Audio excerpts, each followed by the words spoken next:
most of my time these days is spent supporting patients. It really just beggars belief, the discrimination and stigma out there from all different aspects of society, from the institutions, from councils, housing associations, the police, the courts, from the smallest thing to the biggest thing, everywhere in between.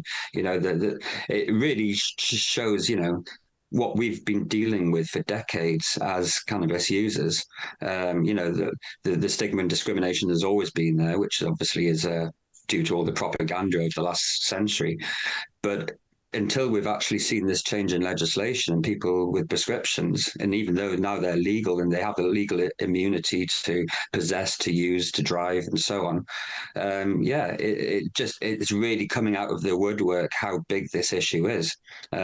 So it's really been quite interesting. Yeah, I mean, we've had some really good wins, good successes. Some we've struggled with. But yeah, we're getting there. And one of the good news is we now have Seed Our Future now have a law firm that we're working directly with, who deal with discrimination cases under the Equality Act, and they do primarily no win, no fee, which is exactly what I've been looking for, because most patients are on PIP and disability benefits and things like that. They can't afford legal representation. They're getting dragged through the courts and all these different situations. They don't have anywhere to go to, really, and that's what Seed Our Future is about. So it's been really good now that we can actually refer them on to a law firm. So we're hoping that we're going to get some big class action or discrimination cases in the courts, and they will set precedents and move things forward. And, if you get it out in the national media that some council has done this or some police force has done this, naming and shaming, get it out into the mindscape of the population. And hopefully that will mitigate some of the stigma and discrimination in our society. Nice, nice. Yeah, it's I think you're right. Obviously, a lot of people may hear that and be like, "Oh, yeah, for patients," but it is this whole. It starts with patients to draw the attention of the hypocrisy. Like I said, if then that person is, wait a minute, if they're allowed to drive and they're allowed to be here and consume it there, what is different? Why does that paper make it magic? How does the skunk psychosis narrative, like hold up against this real world evidence? And the fact that you've got, like I said, now a law firm that is taking this on, obviously they're going to take on these rather than more of the human rights sort of aspect, because they're frankly black and white. It's not trying to win a precedent in the same way of almost like against the weight of the system. These are just getting the system to enforce the legislation and regulations as they are today, which should lawfully protect patients. But as obviously you're seeing through your work, and we're starting to see through patient self-reporting, there's a lot of fragility and a lot of trapdoors in the system where patients are falling through because either police are not informed, councils are not informed, doctors, etc. So many people in authority that are unaware now, 6 years this November after the law change. Yeah. Yeah, I mean, that's it. It's 6 years. But I think, I don't think the industry, the medical cannabis industry, really foresaw the issues. And of course, there's never been discrimination against somebody's prescribed medication before. It's a whole new concept.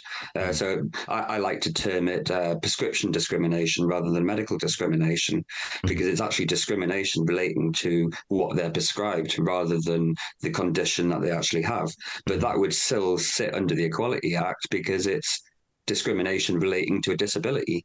This is the same as somebody who's got visual impairment and has a guide dog to help them assist them in normal life.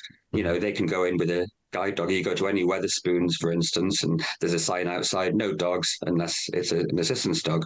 Well, they also have no vaping policies, and they should have no vaping unless it's prescribed. And this is one of the big things as well. The vaping really gets people up, because they're like, oh no, we've got a vaping policy in place. It's like, no, that's for e-cigarettes or nicotine products. It's you've got to remember it's a medical device to administer a prescribed medication. They can't have it that way. And I recently experienced some discrimination myself, because I got a prescription about a month ago, which has been really quite difficult to deal with, actually. I think one of the first things that really got me was, I've been using cannabis for the last 3 decades medically to treat my conditions successfully, I might say.